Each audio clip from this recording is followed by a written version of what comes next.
আসসালামু আলাইকুম। কেমন আছেন সবাই? আশা করছি আল্লাহর আশিস রহমতে সবাই ভালো আছেন। আলহামদুলিল্লাহ, আমরাও ভালো আছি। মম লাইফ সাদিয়া চ্যানেলে আপনাদের সবাইকে স্বাগত। আমি সাদিয়া ব্রাহ্মণবাড়িয়া থেকে বলছি। এই তো এখন ওই যে সকালবেলা বেলকুনিতে রোদ এসেছে, আর এই যে আমার কাঁচামরিচ গাছে না মরিচ ধরেছে। তা আমি ভাবিনি যে এইভাবেও মরিচ গাছে মরিচ ধরবে, কারণ হচ্ছে যখন আমি বীজগুলো দিয়েছিলাম তো এখানে একসঙ্গে অনেকগুলো গাছ হয়েছে। তো পরে ভাবলাম যে এগুলো মনে হয় আর বাঁচবে না, তা আমি আর গাছগুলোকে না আলাদা আলাদা করে আর লাগাইনি, কারণ যেহেতু জায়গা কম আর আমার বেলকনিতে হচ্ছে ভিতরের দিকে দিলে তেমন একটা গাছ বাঁচে না, তো বাইরের সাইডে দিয়েছি। তো এত জায়গা কোথায় পাবো, তো সেই জন্য না এক জায়গায় ছিল গাছগুলো। তো পরবর্তীতে গাছগুলো ওইভাবেই রয়েছে। ভাবলাম দেখার সৌন্দর্যের জন্য বেঁচে থাকলে হচ্ছে পানি দিতে রাখি গাছ। তো তো এখন দেখি যে সেই গাছে আবার মরিচও ধরেছে। তো দেখে বেশ ভালো লাগছিল, তো ভাবলাম আপনাদের সঙ্গে শেয়ার করি। তো তারপর হচ্ছে মেয়ের জন্য সেরেলাক নিয়ে এসেছিলো, ওটা আর কি প্যাকেটটা কেটে ভালো করে কৌটায় মুখ বন্ধ করে রেখে দিলাম। আর এখন হচ্ছে হলুদ নিয়ে এসেছিলো, তো সেটাকে রোদে দিয়েছিলাম। তো তারপরে দেখেন টেলে নিয়েছি, কত ময়লা বেরিয়েছে। এখন হচ্ছে আমি যার যার জায়গায় সেটা রেখে দিচ্ছি আর কি। তো এখন কোটায় কিছুটা রেখে দিয়ে রেগুলার রান্না করার জন্য যে কোটায় রাখি সেটাও রেখে দিচ্ছি। আমার ভিডিও যদি কোনো অংশ আপনাদের ভালো লেগে থাকে প্লিজ একটু লাইক দিবেন আর চ্যানেলটিকে সাবস্ক্রাইব করে পাশে থাকবেন। এখন হচ্ছে 11:30 বাজে, তো আন্টি আসবে, তো সেজন্য ভাবলাম আমি সব কিছু গুছিয়ে রাখি। তো দেখা যায় আসলে গুছাতে গেলে হয়ে ওঠে না, তো সব কিছু রেডি করে রাখছি আর কি, তারপরে রান্না করতে যাব। তো এদিকে করতে এসে দেখি যে টেবিলের খুব খারাপ অবস্থা, তো টেবিলটাও গুছিয়ে নিই। এখন হচ্ছে আসলে সবার কাছে আর কি আমি খুবই দুঃখিত, আমার ভয়েসে যদি কোনো সমস্যা বা ভুল ত্রুটি হয়ে থাকে তো ক্ষমা সুন্দর দৃষ্টিতে দেখবেন। আসলে আমার একটু ঠান্ডা লেগেছে, তো শুনতে কেমন লাগছে বুঝতেই পারছি। আমি যখন একটু চালিয়ে দেখছিলাম তো মনে হচ্ছিল আমার ভয়েসটা দিতে মানে খুব একটু বাধা বাধা।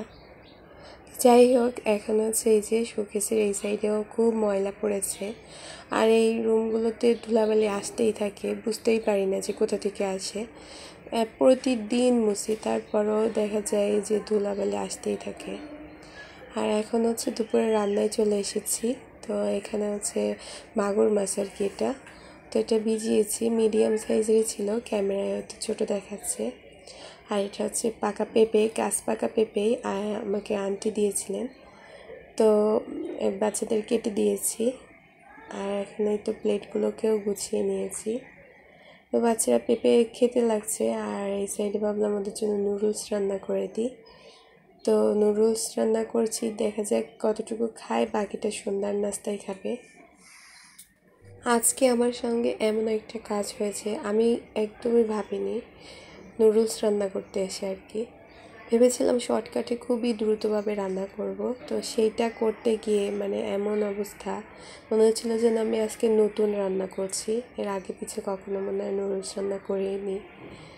তো এই তো প্রথমে তেল দিয়ে দিয়েছি, তারপরে পেঁয়াজ কুচি আর রসুন মানে কাঁচামরিচ কুচি দিয়েছি, দিয়ে ভাবছিলাম যে খুব দ্রুতই আর কি রান্নাটা সেরে ফেলবো, সেজন্য আর কি নুডলসটাকে আগে সিদ্ধ না করে এভাবে আর কি রান্না করতে চেয়েছি, যে একটু সামান্য লবণ দিয়ে তারপরে হচ্ছে নুডলস দিয়ে পানি দিয়ে সিদ্ধ করে তারপর মশলাগুলো এক এক করে দিব, ডিমটাও তখন দিব। তো দিব ভেবে আমি নুডলসটা রেখে মানে দিয়ে পানি দিয়ে সিদ্ধ দিয়ে ঢাকনা দিয়ে রেখে যে রুমে গিয়েছি, রুমের কাজ করতে করতে আমার আর খেয়াল ছিল না যে নুডলস দিয়ে এসেছি চুলার উপরে। পরবর্তীতে এসে দেখি যে পানি টেনে নুডলসটা মানে হয়ে হয়ে এসেছে। ঠিক তখন এসে দ্রুত আর কি মশলা আর ডিম ভেঙে দিয়ে আবার চাল করে করেছি। তো এখন মেয়েকে আর কি খাওয়াতে নিয়ে এসেছি, মেয়ে এমন ভাব করছিল মানে পুরো নুডলসটা সে খাবে। আসলে কিন্তু কোনোভাবে সামান্য একটু খেয়ে আর খায়নি, তবে নুডলসগুলো আটা আটা হয়েছিল না, মানে খাওয়া গিয়েছে আর কি। আমি যখন ভয়েস দিচ্ছি ভিডিওটা এডিট করে, ঠিক সেই সময় একটা দুঃসংবাদ শুনলাম আর কি, আমার বাসা থেকে ফোন দিল, আমাদের এক আত্মীয় মারা গিয়েছেন। তো শুনে এতটা মানে কষ্ট পেয়েছি তা বলার বাইরে। আমি আসলে ওনার সঙ্গে 2-3 দিন আগেও কথা বলেছি, তখনও মানে উনি ভালোই ছিলেন।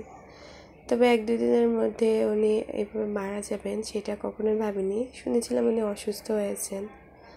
তো দূরে থেকে আসলে দেখতে যাওয়ার তো আর সুযোগ মেলে না, ফোনে শুনেই আর কি বাসার ভিতরে বসে মন খারাপ করা ছাড়া। তো আল্লাহর কাছে দোয়া করে ওনাকে আল্লাহ তাআলা ভালো রাখুন, আর আপনারা সবাই ওনার জন্য দোয়া করবেন। তো আমি ভয়েস দেওয়া বন্ধ করে দিয়েছিলাম। আসলে ভিডিও এডিটিং করা আমার জন্য খুবই মানে কেমন জানি লাগছিল। তো পরবর্তীতে আর কি এসে আবার ভিডিও ভয়েস দিচ্ছি। তো এখন যে মাটি আলুটা রান্না করেছি, আর এই আলুটা যে এত বাজে ছিল কি বলবো, এরকম আমি কখনোই খাইনি। এই যে এই পর্যন্ত যতবার রান্না করেছি খেয়েছি, মানে এর আগে যতবার মাটি আলু কিনে আনছে সবগুলো আর কি ভালো রান্না করার সময় সিদ্ধ হয়ে গলে গিয়েছে, আর এই আলুটা মোটে সিদ্ধ হতেই চাইছিল না। এত সময় ধরে রান্না করেছি, তবে ভেবেছিলাম মনে হয় একেবারে খাওয়া যাবে না, মানে ফেলে দিতে হবে। পরবর্তীতে রান্নার লাস্টে যখন মানে ঝোলটা খেতে এত মজা হয়েছিল, তারপরে মানে প্রথমে তো রাগ হচ্ছিল যে এটা সিদ্ধ হচ্ছে না, রান্না যাচ্ছে না, মানে ভীষণ রাগ হচ্ছিল আমার। মানে আমার হাজব্যান্ডকে তো মনে মনে রাগ করে অনেক বকাঝকা দিচ্ছিলাম। পরবর্তীতে খাওয়ার সময় দেখলাম যে না, খাওয়া যাচ্ছে। কয়েক টুকরা আলু আর কি মুখের দিকে যে অংশগুলো ছিল ওইগুলা বাদ দিয়ে বাকি যে আলুগুলো আছে ওইগুলা মোটামুটি ভালোই সিদ্ধ হয়েছে আর খাওয়ার উপযোগী, আর খেতেও বেশ মজার লাগছিল। তো আমি মাটি আলুটাকে রান্না করে নামিয়ে নিয়ে ওর উপরে জিরে গুঁড়া দিয়ে দিয়েছি। আর এই যে মিষ্টি কুমড়ার নিরামিষ রান্না করব। তো মিষ্টি কুমড়ার নিরামিষ না এইভাবে রান্না করলে আমার কাছে খুব ভালো লাগে। মিষ্টি কুমড়ার তরকারি, ভাজি, রান্না মানে সবটাই আইটেমই আমার কাছে খুব ভালো লাগে, আর আমার বাচ্চারাও খুব পছন্দ করে। তো এইভাবে নিরামিষ করে খেয়ে দেখবেন, খুব মজার হয়। আমি প্রেশার কুকারে ফার্স্টে লবণ আর হলুদ আর কাঁচামরিচ দিয়ে 2টা সিটি দিয়ে নিয়েছি, আর সিটি দেওয়ার পরে সিদ্ধ হয়ে গেলে নামিয়ে রেখে তারপরে যে কড়াইতে একটু ভালো করে ঘুটনি দিয়ে ঘুটে নিয়েছি, আর এখন ফোড়ানি দিয়ে দিচ্ছি আর কি, পেঁয়াজ আর রসুন আর জিরা দিয়ে। আর চাইলে এখানে মিষ্টি কুমড়ার ভিতরে 1 চামচ চিনিও দিয়ে দিতে পারেন, তবে আমার মিষ্টি কুমড়া মিষ্টি ছিল, টেস্ট করে দেখেছি, সেজন্য আর আমি চিনি দেইনি। তো দিয়ে এই যে সুন্দর করে একেবারে মানে আঠা আঠা করে হয়ে আসলে ঝোল শুকিয়ে নিয়ে তাই নামিয়ে নিয়েছি। আর এটা দিয়ে আর কি খাওয়া হয়ে যাচ্ছিল, একটা আইটেমেই খাবার শেষ হয়ে যায় এরকম। তো এই 2টা তরকারি দিয়ে আমাদের হয়ে যাবে।